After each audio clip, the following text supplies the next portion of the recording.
On a commencé la semaine passée. On va faire le livre des Actes au complet. Et après la première semaine, je suis heureux de déclarer qu'on est rendu au chapitre 1, verset 3. Déjà. Donc, merci Pascal. Donc, c'est sûr que c'est une série qui contient tellement de richesses et Dieu veut attirer notre attention sur des choses importantes tout au long de cette année que nous allons faire dans les Actes des Apôtres. Les Actes des Apôtres, dans le fond, on a vu la semaine passée, ce titre n'est pas quelque chose que Luc a écrit. C'est le titre qu'on a mis sur son livre après. Et les Actes des Apôtres, c'est les gestes, les actes des apôtres et les autres croyants qui ont posé ces gestes-là pour accomplir le mandat que Jésus leur a confié, tout simplement. Et on a vu que dans ce livre, ce n'est pas mystérieux. On peut essayer de comprendre très bien tout le déroulement. C'est en 3 sections. Tout ce qui se passe à Jérusalem au début, quand Jésus va confier la mission aux disciples. Ensuite, il y a cette période où une persécution commence à sévir contre les croyants à Jérusalem. Et les croyants sont dispersés, en Israël surtout. Et voilà, c'est tout ce qui se passe à travers ce moment de persécution. Et alors que les gens sont dispersés. Et en dernier, voilà, c'est les voyages de l'apôtre Paul où il apportait la parole de Dieu dans l'Empire romain. Donc, trois sections. Et le livre des Actes se veut un genre de pont entre les évangiles et les lettres des apôtres. Et sans le livre des Actes, on serait pas mal perdu parce que ça nous explique tellement de choses qui vont être plus tard dans les lettres de Paul et les autres, et on ne saurait pas qui est l'apôtre Paul et comment ça se fait que la bonne nouvelle est rendue chez les non-juifs et tout ça. Tout ça, c'est dans les Actes. Donc, les Actes, c'est comme un pont entre les évangiles et les lettres. Et les hommes qui ont apporté la parole de Dieu dans ce premier siècle ont été décrits par leurs ennemis, par leurs détracteurs, par les antagonistes, comme étant des hommes qui ont bouleversé le monde. Et wow, ce serait tellement cool que ce serait la description que les gens donneraient à Cache de Fire Montréal. Imagine, là, si c'était ça qui était dans les médias, si c'était ça qui était dans la bouche de nos voisins. Hey, ça, c'est des gens qui ont bouleversé Montréal. Dans le bon sens, bien sûr.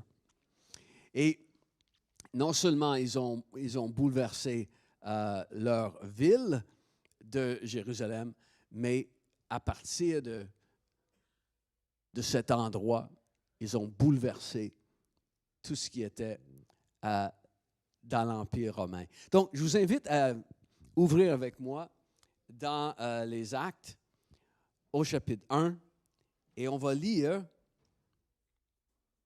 quelques versets à partir du verset 3.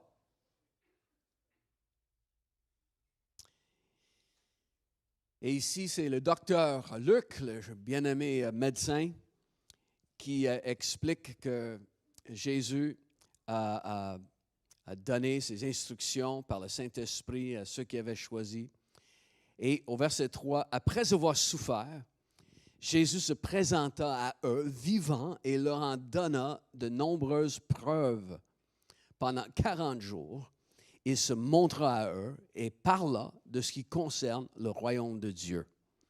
Alors qu'il se trouvait en leur compagnie, il leur recommanda de ne pas s'éloigner de Jérusalem, mais d'attendre ce que le Père avait promis. Ce que je vous ai annoncé, leur dit-il, car Jean a baptisé d'eau, mais vous, dans peu de jours, vous serez baptisés du Saint-Esprit. » Alors que les apôtres étaient réunis, ils lui demandèrent, « Seigneur, est-ce en ce moment-là que tu rétabliras le royaume pour Israël? » Il leur répondit, « Ce n'est pas à vous de connaître les temps ou les moments que le Père a fixés de sa propre autorité, mais vous recevrez une puissance lorsque le Saint-Esprit viendra sur vous. Et vous serez mes témoins à Jérusalem, dans toute la Judée, dans la Samarie et jusqu'aux extrémités de la terre. » Et après avoir dit cela, il s'éleva dans les airs pendant qu'ils le regardaient, et une nuée le cacha à leurs yeux. Et comme ils avaient les regards fixés vers le ciel pendant qu'ils s'en allaient, deux hommes habillés de blanc leur apparurent et dirent, « Hommes de Galilée, pourquoi restez-vous à regarder le ciel? Ce Jésus qui a été enlevé au ciel du milieu de vous reviendra de la même manière que vous l'avez vu aller au ciel. » Donc, dans le passage qu'on va regarder aujourd'hui, la Bible nous explique que Jésus a rencontré les disciples sur une période de 40 jours. Pas nécessairement chaque jour, mais sur une période de 40 jours, Jésus s'est présenté à eux. Et il leur a donné, la parole dit, plusieurs preuves de sa résurrection, plusieurs preuves du fait qu'il était vivant. Et durant ce temps-là, le Seigneur a montré par plusieurs preuves, et le mot qui est employé, c'est le mot tekmerion, le mot que vous avez traduit dans votre Bible, preuve, ou dans certaines Bibles, ça dit même preuve concrète ou preuve certaine. Dans une version, c'est écrit preuve convaincante. Pourquoi? Parce que le mot en grec qui est traduit preuve est plus que juste une preuve qu'on présente. C'est comme la preuve qui vient tout sceller. C'est comme un avocat qui arrive en cour et voilà, il a une pièce à conviction, il a une preuve qui, voilà, le cas est gagné à cause de ça. Et Jésus a donné plusieurs de ces sortes de preuves. Le mot en grec, c'est la seule place dans le Nouveau Testament que ce mot est employé. Tekmerion, qui veut dire tout simplement une preuve certaine, une preuve convaincante, une preuve irréfutable, indubitable, incontestable. Voilà. Les disciples ont eu des preuves que Jésus est vivant. Bien sûr, il a mangé avec eux. Bien sûr, il a dit, touchez-moi, il leur a dit. Luc chapitre 24. Touchez-moi, vous verrez. Il dit à Thomas dans Jean 20, mets ton doigt ici et regarde bien mes mains. Avance ta main et mets-la à mon côté. Cesse de douter et crois. Plusieurs preuves qui étaient convaincantes. Et une de ces preuves-là, c'est, comme il a dit, avez-vous quelque chose à manger, là? Il mangeait avec eux. Il mangeait avec eux. Et dans notre passage qu'on vient de lire, le verset 4 commence avec une phrase qui dit, alors qu'il était avec eux, le mot, encore une fois en grec, décrit une situation de repas. Donc, et on a regardé ça, je pense il y a 3 ans, vous vous souvenez? Oui. On a regardé spécialement ce verset, et on a décortiqué le début du verset pour montrer justement l'idée d'être avec ses disciples, c'était autour d'un repas. Et c'était tout le temps important pour Jésus de manger avec ses disciples. Et il donnait, par juste le fait de manger avec eux, n'est-ce pas, des preuves convaincantes, des preuves certaines qu'il était bel et bien vivant. Vous savez que pendant le temps, les 40 jours que Jésus rencontrait les disciples Et Jésus leur donnait des preuves convaincantes qu'il était vivant. Mais il y avait d'autres choses qui circulaient à Jérusalem. Il y avait une autre histoire qui circulait, à savoir que les disciples sont venus de nuit voler le corps du tombeau, n'est-ce pas? Et vous vous souvenez que c'est un mensonge qui a été inventé par les grands à Jérusalem, par les chefs religieux et les chefs politiques pour étouffer le fait que Jésus était sorti du tombeau. Mais le ridicule de ce mensonge-là, si les gens avaient pensé juste un peu, ils auraient vu que, ouais, marche pas trop, là, parce que les gardes vont expliquer, la Bible dit, tout ce qui est arrivé. Tout ce qui est arrivé. Donc, les gardes qui étaient là le dimanche matin, quand Jésus est sorti du tombeau, ces gardes-là sont allés courir aux grands à Jérusalem et leur dire qu'est-ce qui est arrivé, tout ce qui est arrivé. Donc, il y a eu un tremblement de terre. Tout à coup, il y a un ange en habit éclatant qui était là. Ils en avaient tellement peur parce que cet ange avait un aspect d'un éclair, tellement ses vêtements étaient brillants. L'ange a roulé la grosse pierre et les soldats, ils ont raconté, vous lisez ça dans Matthieu 28, ils ont raconté qu'ils avaient tellement peur qu'ils sont commencés à trembler, puis sont tombés à terre comme des hommes morts. Donc, on raconte tout ça aux chefs religieux et aux chefs politiques, et leur réaction est de dire, qu'est-ce qu'on va faire? Il ne faudrait pas que cette nouvelle-là se répande. Il ne faudrait pas que les gens apprennent ça. Donc, on invente un mensonge. Non. Dans la nuit, ses disciples sont venus voler le corps. Donc, si les disciples sont venus de nuit voler le corps, ça veut dire que, et aussi il devait ajouter que les gardes dormaient. Vous savez, pour un soldat de dormir dans une telle circonstance, ça veut dire fini, là. Fini.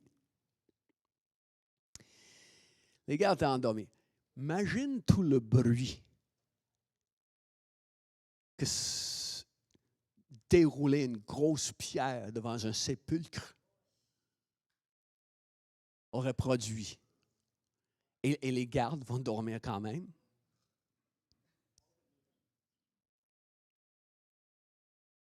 Je pense que le petit détail qui est le plus drôle dans ça, c'est le témoignage de ce que les disciples ont fait, car à l'intérieur du tombeau, vous savez, que le linge qui a couvert Jésus dans la tombe était sur un côté, et le linge qui était sur son visage, qui avait entouré sa tête, c'est écrit qu'il était à l'autre côté, plié et rangé.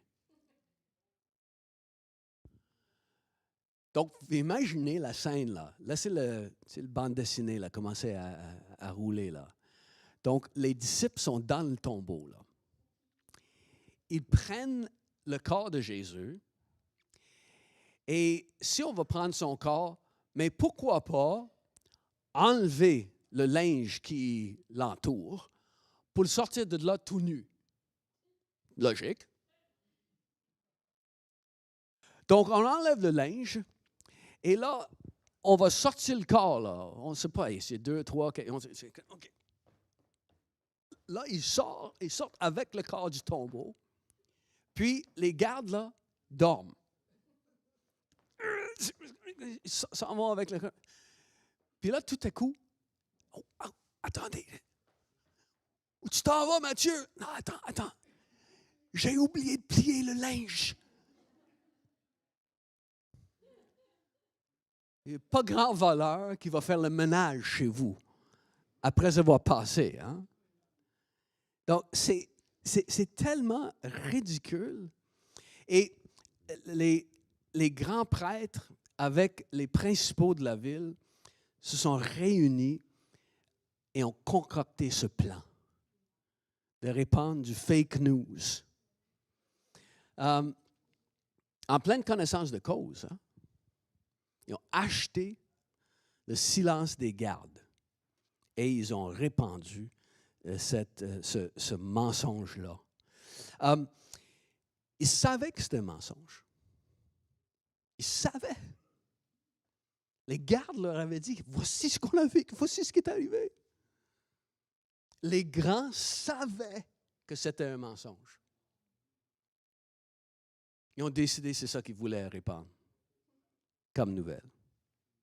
Ils savaient que Jésus était bel et bien ressuscité d'entre les morts. Ils ont préféré prendre une forte somme d'argent, la Bible dit, pour acheter le silence des gardes. Et ce sont des argents donnés par le peuple, offerts par les gens pour la gloire de Dieu. Ils ont pris cet argent offert par le peuple pour la gloire de Dieu pour cacher la vérité du salut offert par Dieu au peuple. Et voilà, ils ont continué ce mensonge pour que la bonne nouvelle de Jésus reste dans l'obscurité. Mais c'est impossible de garder la lumière dans l'obscurité. La lumière triomphe toujours des ténèbres. S'ils dormaient, si les gardes dormaient, juste en passant, là, comment savaient-ils que c'était les disciples qui sont venus dérober le corps?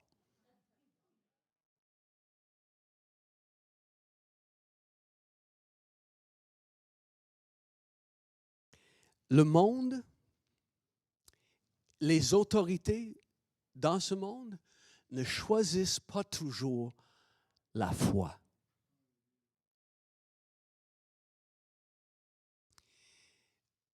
On est des fois dupé lorsque quelqu'un a de l'éducation, du pouvoir ou de l'argent. Pour une raison ou une autre, on y croit à accepter ce qu'ils disent. Les grands de ce monde ne choisissent pas toujours la foi. On a eu l'exemple cette semaine chez nous au Québec, où on a décidé qu'il n'y aura plus de prières et plus de salles dans nos écoles que les étudiants pourraient avoir pour faire de la prière ou une étude biblique. Il y a de l'érosion de plusieurs valeurs chez nous. Et il y a tout le temps un choix de comment on va vivre, un choix de ce qu'on va croire, n'est-ce pas? Et ces grands à l'époque avaient un choix devant eux quand Pilate a dit, qui est-ce que vous voulez que je vous relâche? Jésus de Nazareth ou Barabbas? N'est-ce pas? Et les grands, la Bible dit, ont influencé la foule pour choisir Barabbas. Ils travaillaient dans la foule pour convaincre les gens de choisir Barabbas. Il y a tout le temps un choix à faire.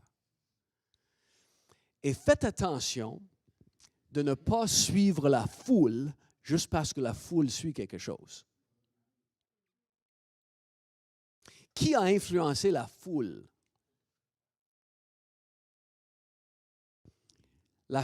Le fait que la foule suit n'est pas toujours la garantie que la foule s'en va dans la bonne direction. Une foule peut être influencée par des mauvais acteurs. Et, à l'époque de Jésus, c'était des religieux qui avaient un pouvoir religieux et politique et financier à Jérusalem à l'époque. Et dans le dossier, ils sont malhonnêtes. Ça aussi, on a souvent de la difficulté à croire que quelqu'un qui est haut placé va être délibérément malhonnête envers nous.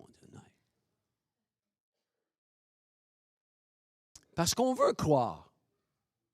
On veut croire. Notre société est basée sur la valeur de l'honnêteté.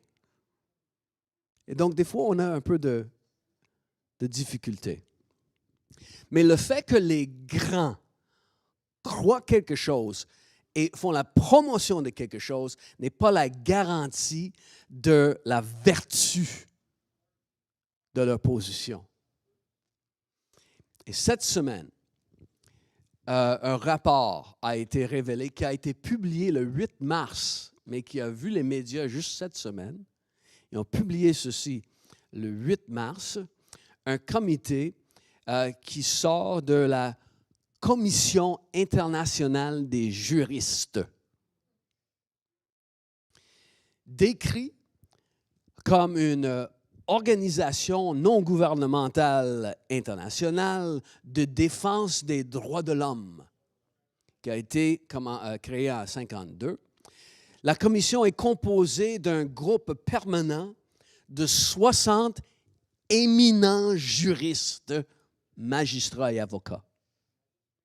Ils ont publié un rapport appuyé par le Haut Commissariat des Nations unies aux droits des hommes. Donc, on ne parle pas de deux de pique ici, là. Et quand j'ai lu le rapport, je suis tombé en bas de ma chaise parce que j'étais assis quand je lisais. Au mois d'octobre, on a offert 2 soirées pour des gens intéressés à venir écouter qu'est-ce qui se passe dans notre société au niveau de la sexualité et la promotion de certaines valeurs. À la fin de ma présentation, j'ai dit, ma prédiction, c'est que la prochaine chose qui va déferler rapidement sur la société, ça va être l'acceptation de la pédophilie.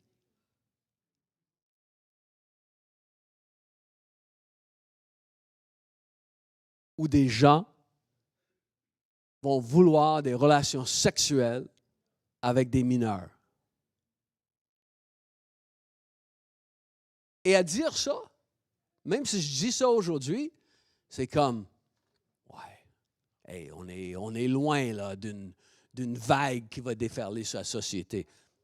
Pensez à certaines autres vagues qui déferlent actuellement et qui viennent déferler dans les 10 dernières années. Et quand j'ai lu ceci, de la Commission internationale des juristes, cette organisation des droits de l'homme, dont la publication a été appuyée par le Haut Commissariat, je sais que je me répète, par le Haut Commissariat des Nations unies pour les droits de l'homme.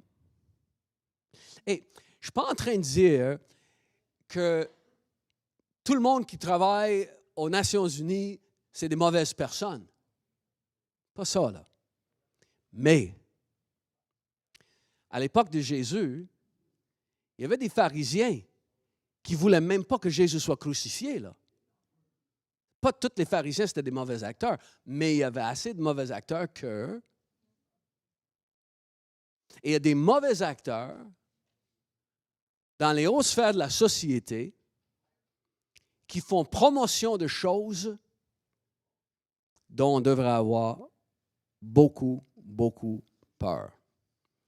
Je vous lis juste quelques petites choses qui sortent de ce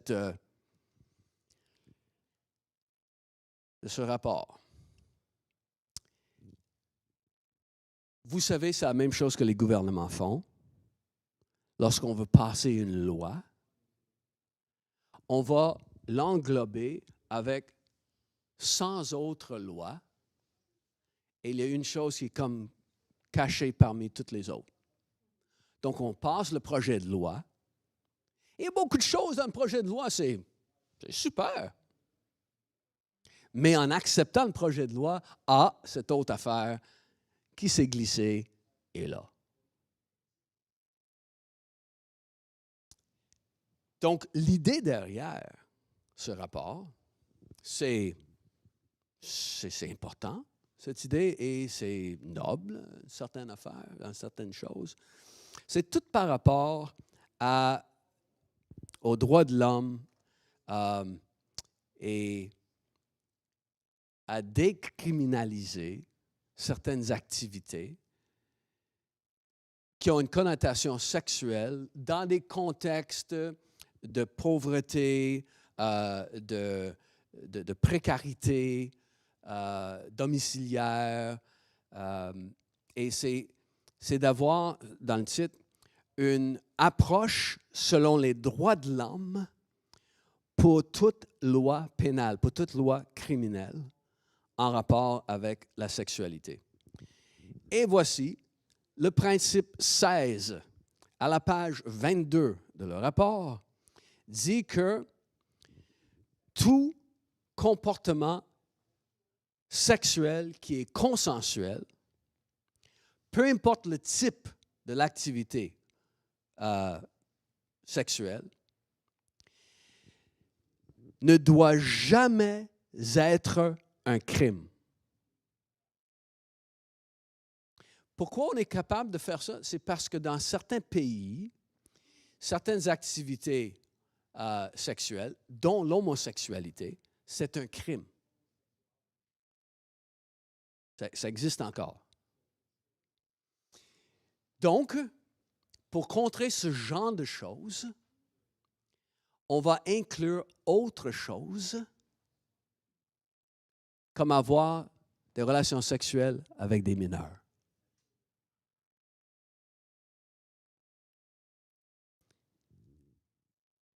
Tout comportement sexuel, je suis au 3e paragraphe, qui implique des gens qui sont mineurs selon le pays où ils demeurent, parce que ça peut varier, n'est-ce pas?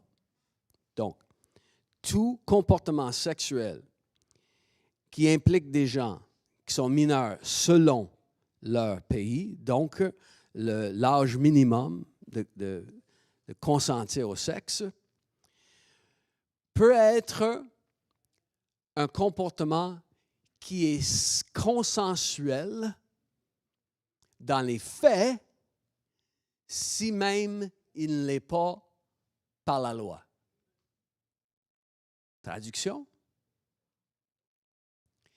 Si la loi dit que tu ne peux pas coucher avec quelqu'un de 13 ans,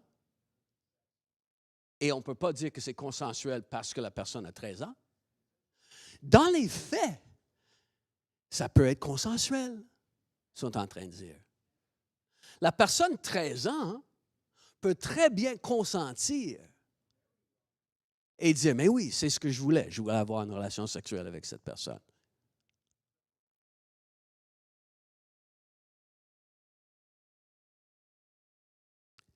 Ce groupe d'éminents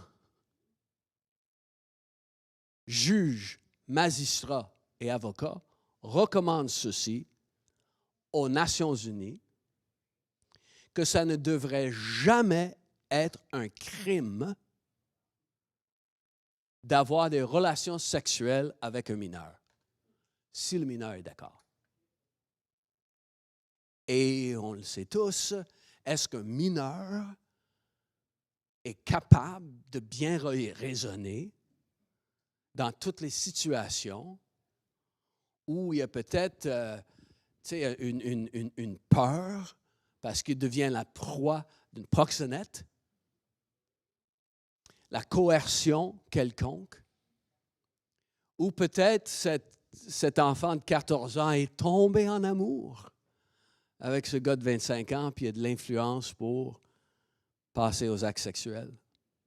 Est-ce que c'est vraiment une activité sexuelle consensuelle quand c'est des mineurs?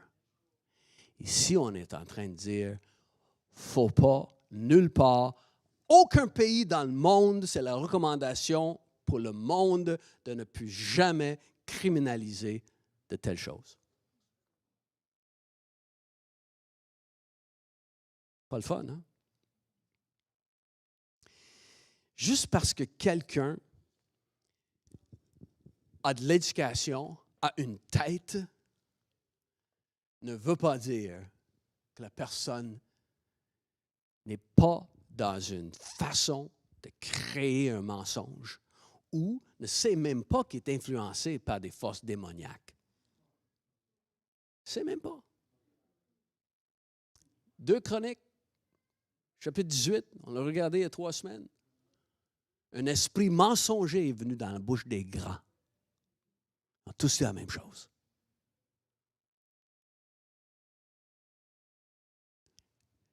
Donc,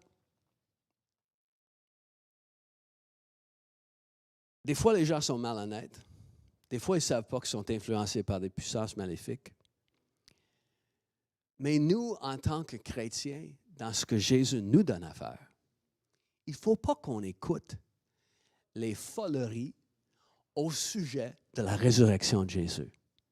Parce qu'il y a eu une grosse bataille sur cette vérité dans les jours qui ont suivi la résurrection de Jésus. Et cette grosse bataille est encore devant nous. Des gens qui essaient de dire qu'il n'y a pas de résurrection, que non, Jésus n'est pas ressuscité d'entre les morts et tout. Vous savez, il y a un dicton qui dit que un homme avec une expérience n'est jamais à la merci d'un homme qui a simplement une opinion.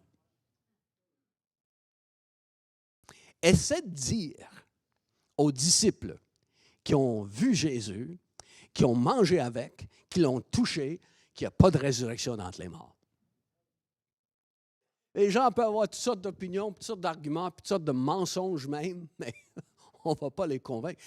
Et nous, on doit être convaincus de la vérité, d'après ce qui est écrit dans la parole, qui est éprouvé depuis 2000 ans, et aussi d'après ce qu'on a vécu nous autres mêmes. On est convaincus qu'il est ressuscité. On est convaincus que la vie éternelle nous attend parce qu'il est ressuscité. J'avais juste quelques mois de vie chrétienne quand je suis en train de marcher dans une rue près de chez nous vers 1h du matin. Je me rendais chez nous d'une fête quelconque. Et puis, alors que je marche sur le chemin, je vois qu'il y a un homme qui descend le chemin par l'autre bord. Puis c'était un gros boulevard, donc on est séparés par plusieurs voies. Je le regarde 1h du matin et je dis en dedans de moi-même, Seigneur, est-ce que je devrais aller lui témoigner? Donne-moi un signe. Je n'ai pas eu de signe, pas senti rien, donc j'ai continué à marcher. 2 minutes plus tard, quelqu'un me prend par en arrière, prend mon bras, et c'est pas un petit, là. Et vu que mes talents d'arts martiaux n'étaient pas vraiment, je n'ai pas résisté. Mais il me dit, tu vas me dire où est-ce qu'il est, Jimmy, ou je te tue.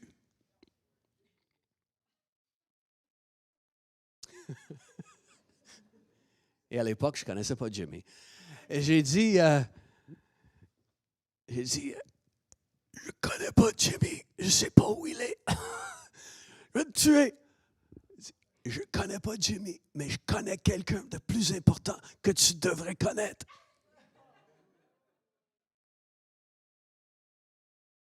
Donc, il m'a gardé dans sa prise de même avec mon bras derrière et dit, tu ne regardes pas en arrière, tu vas me dire c'est qui, puis c'est où. Donc, j'ai expliqué. Pas ce Jimmy, mais Jesus. et comment je l'avais rencontré, comment il avait changé ma vie, comment il pouvait transformer sa vie et tout ça. Mais comment tu le sais? Puis je disais, mais il est ressuscité, il est vivant, là, je le sais, je le vis, là, je l'ai rencontré, moi. Et il m'a questionné comme ça alors qu'il me gardait dans sa prise de main. Puis finalement, il dit, OK, je te laisse partir. Regarde pas en arrière. Parfait. J'ai continué.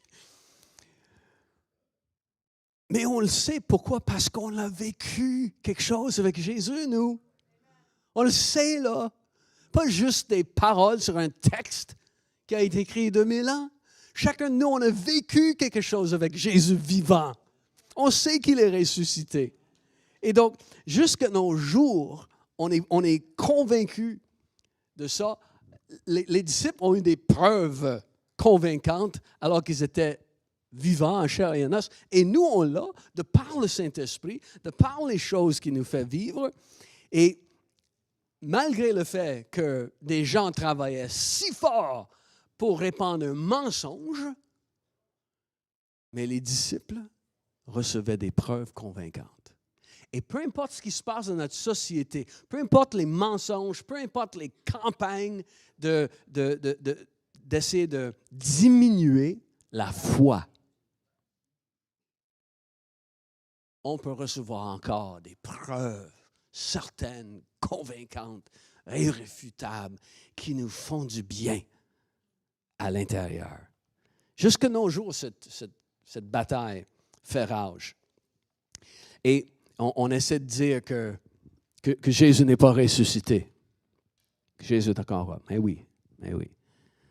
Comme si des gens, 2000 ans plus tard, continuent à croire quelque chose comme ça. Puis dans tous les siècles, des gens qui ont reçu la nouvelle qu'un type qui est né en Israël, qui a passé juste 33 jours sur la terre, il est ressuscité, il est le sauveur et il va régner pour toujours. Si on croit en lui, on va avoir la vie éternelle. Comme si des gens vont croire ça. Parce que ça n'a pas l'air quelque chose que les gens croiraient. Sauf une chose, c'est la vérité. Et le Saint-Esprit est là pour présenter la vérité aux gens. Si Mahomet est mort, Mahomet est mort. Il n'y a personne qui essaie de prétendre qu'il ne l'est pas. Confucius, il est mort. Personne n'essaie de prêcher que Confucius est ressuscité et qu'il est vivant. Là. Tous les Bouddhas sont morts. Là. Personne ne dit que oh, oui, Bouddha est ressuscité. Elvis, il est mort. Là.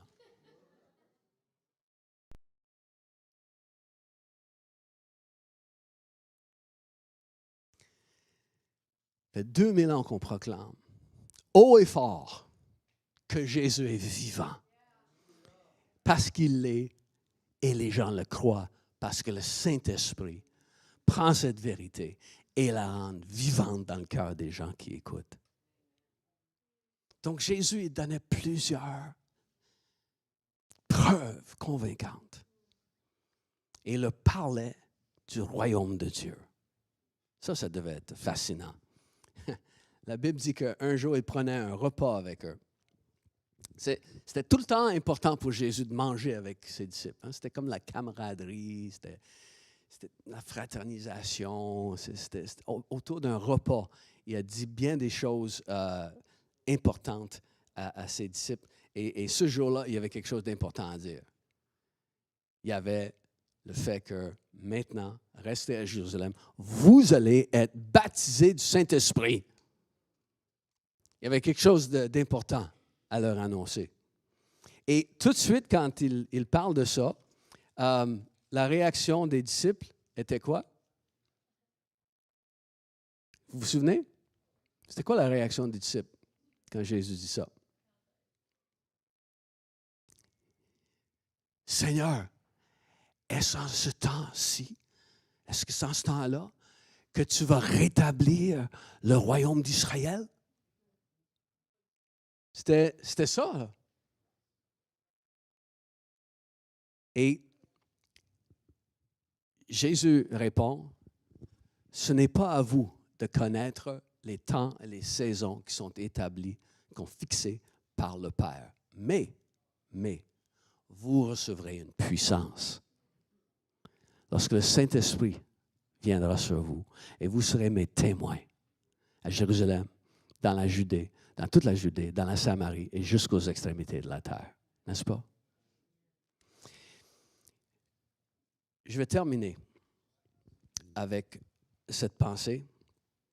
Tu sais, Jésus, lorsqu'il répond aux disciples, il dit dans le fond, regarde, qu'Israël redevienne la puissance mondiale, ça ne vous regarde pas. Est-ce en ce moment que tu rétabliras la gloire d'Israël? Pour les disciples, ils pensaient à la gloire du royaume du roi David, le roi Salomon et toute cette idée messianique que le Messie viendrait restaurer à Israël sa gloire d'antan. Il y a une place dans Deutéronome où c'est écrit « Les choses cachées sont pour l'Éternel notre Dieu. Les choses révélées sont pour nous et nos enfants à toujours. » Donc, il y a certaines choses qui sont cachées qui sont à Dieu. Jésus dit, ce n'est pas à vous de connaître ça. Mais ce qui est à vous, par exemple, les choses révélées sont pour nous et nos enfants. Ce qui est à vous, c'est d'être rempli du Saint-Esprit et devenir mes témoins.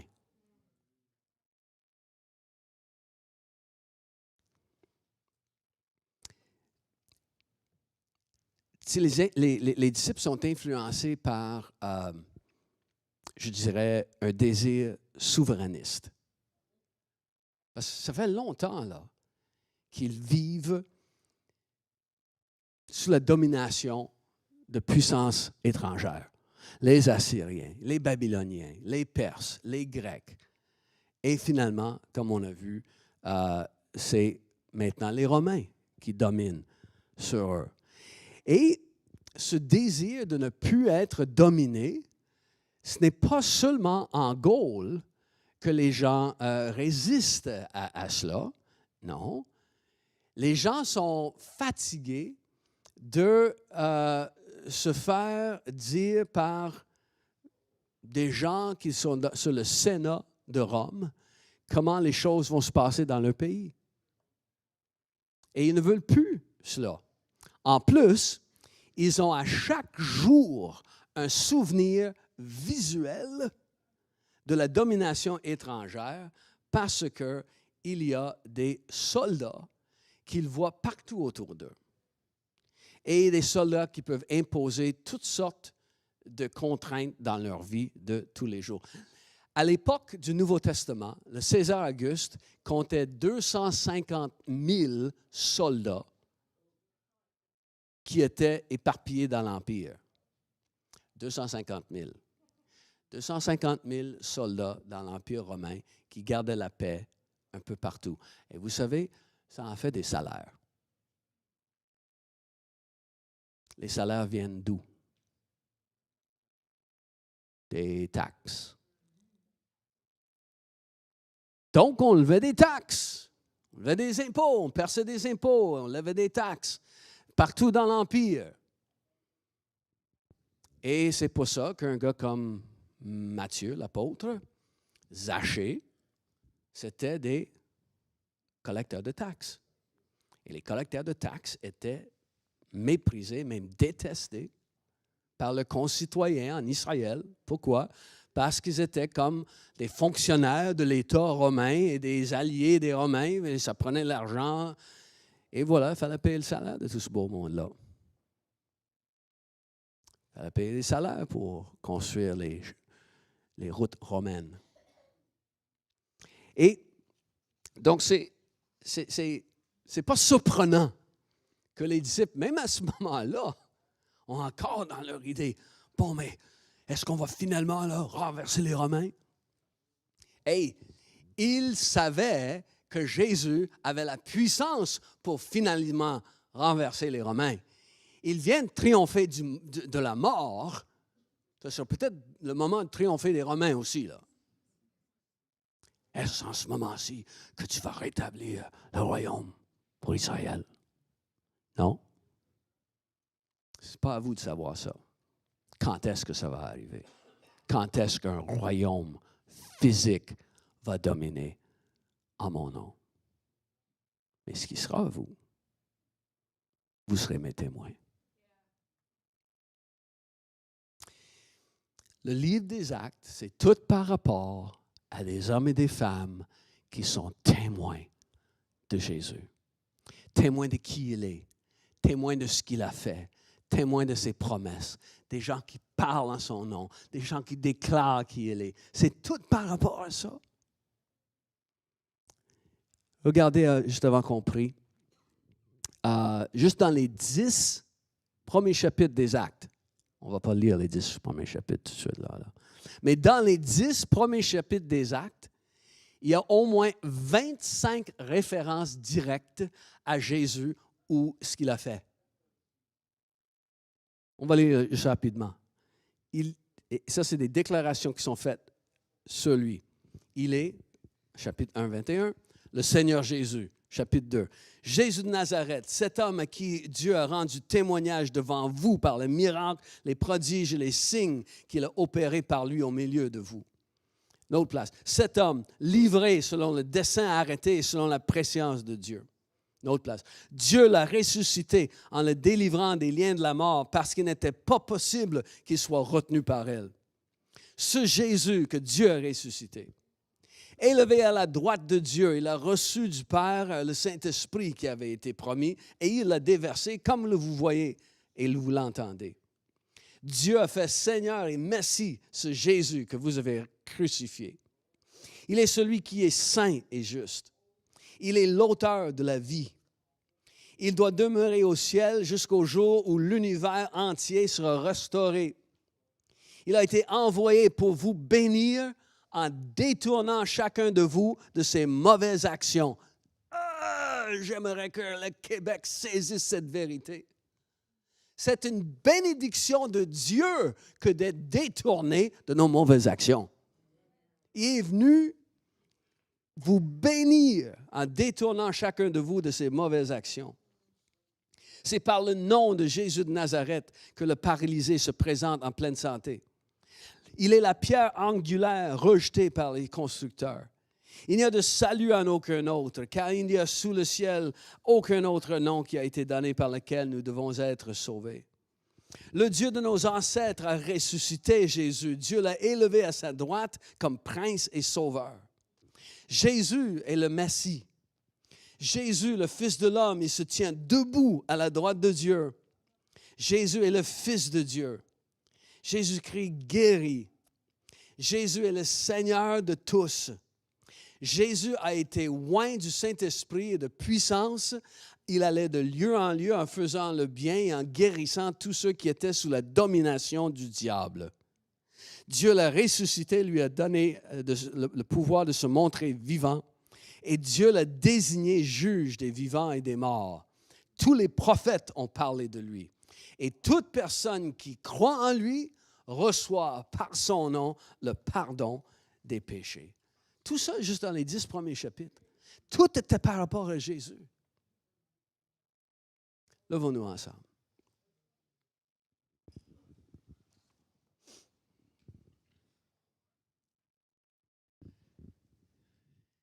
Les disciples ont reçu la vérité. Ils ont reçu la vérité. Ils ont accueilli la vérité. Ils sont témoins de la vérité. Et nous sommes les témoins de la vérité dans notre monde. Nous sommes les témoins de la vérité. Je ne parle pas de la vérité sur un sujet quelconque. Je parle de la vérité. Celui qui dit « Je suis le chemin, la vérité et la vie ». On peut avoir des différences d'opinion sur d'autres choses. La vérité n'est pas tout le temps simple, mais il y a une vérité qui est très simple. Jésus-Christ a été envoyé pour nous sauver. Il est ressuscité d'entre les morts. Nous avons la vie éternelle en son nom et nous avons reçu un mandat de sa part d'être ses témoins dans notre monde.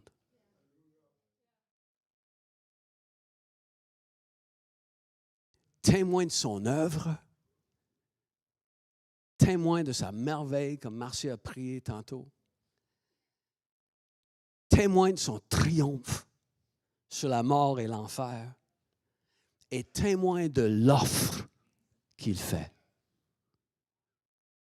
de la vie éternelle à quiconque croit. On est témoin de la vérité. Et la semaine prochaine, on va regarder ce beau verset, chapitre 1, verset 8, parce qu'on va être rendu au verset 8. Vous recevrez une puissance. Nous sommes ses témoins. Qui sont les gens autour de vous à qui vous pourrez apporter un témoignage cette semaine? À qui pourrais-tu témoigner cette semaine? Marcia a dit, donnez une invitation à Luc Gingras, parlez de Jésus un peu. Je commandais un café cette semaine. La fille derrière le comptoir, j'ai juste, une pensée m'est venue juste comme ça, quand j'ai commandé mon café. J'ai juste dit, est-ce que tu aimes lire? Elle m'a regardé, elle a dit, oui, j'aime ça lire. Ça fait un bout que je ne lis pas autant, là, mais oui, j'aime beaucoup lire. C'est, est-ce que je pourrais te donner une copie d'un livre, un projet de livre qu'on a complété? Elle dit, OK, c'est quoi? Donc, j'ai expliqué les 4 évangiles qui sont fusionnés à une seule histoire pour connaître la vie de Jésus. Elle dit, ah, OK. Ah, j'avais demandé, as-tu déjà vu un Nouveau Testament? Elle m'a dit, non. Donc, j'ai expliqué c'était quoi. Puis elle dit, ah, mais je serais honoré de recevoir ça.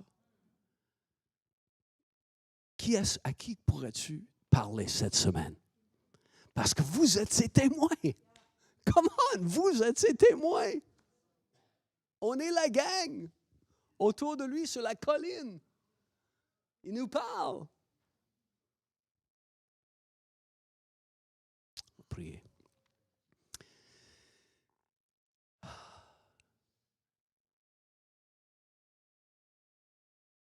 Juste répétez après moi. Jésus, je suis tellement content de te connaître. Je suis ton témoin. Je veux parler pour toi. J'ai entendu parler de toi, de la part de quelqu'un qui était dans ma vie. Et je veux parler de toi à quelqu'un.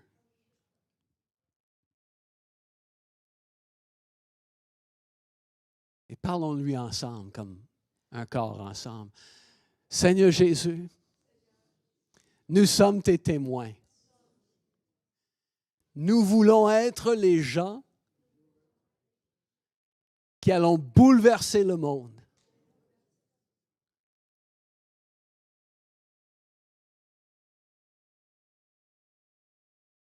Cette semaine, Seigneur, je veux parler à quelqu'un de qui tu es, de ce que tu as fait. Aide-moi à voir cette personne. Aide-moi à saisir la chance. Car je suis ton témoin. Tu es vivant, Jésus. Et c'est tout par rapport à toi. Si tu n'as jamais donné ta vie à Jésus et tu es ici, je vais te donner la chance de le faire. Dans un instant, je vais juste te demander de lever une main et tu vas prier une prière avec moi. Tu n'as jamais donné ton cœur. Jésus n'est jamais devenu ton sauveur à toi, ton sauveur personnel. Je vais te donner la chance de le faire avant de quitter aujourd'hui. D'accord? Donc, n'importe où dans la salle, juste lève ta main. Tu te dis, Pasteur Jerry, je veux donner ma vie à Jésus. Je ne l'ai jamais fait. Je ne le connais pas comme mon sauveur personnel. Je veux qu'il soit mon Seigneur. Ressuscité d'entre les morts, je veux qu'il soit mon sauveur. Est-ce qu'il y a quelqu'un ce matin avant qu'on se quitte? Tu lèves la main en disant oui, je te donne ma vie, Seigneur Jésus. Je te reçois dans mon cœur comme sauveur. Amen. Donc, Seigneur, on prie que plusieurs vont venir pour entendre ce que Luc Gingras a vécu avec toi. Saint-Esprit, touche des cœurs, ouvre des cœurs à cette vérité. Que ton nom soit béni. Que les gens te connaissent. Que tu sois honoré. Amen. Amen. La semaine prochaine, on va regarder la puissance qui va nous accompagner quand on est ses témoins. Amen. Que Dieu vous bénisse. Merci d'avoir été avec nous en ligne. N'oubliez pas de chercher des cartes pour Luc Gingras si vous n'en avez pas. Elles sont disponibles dans l'entrée et d'inviter des amis, la parenté, des étrangers. On a besoin de quelques hommes pour nous aider avec des tables. Quelques hommes nous aider avec des tables.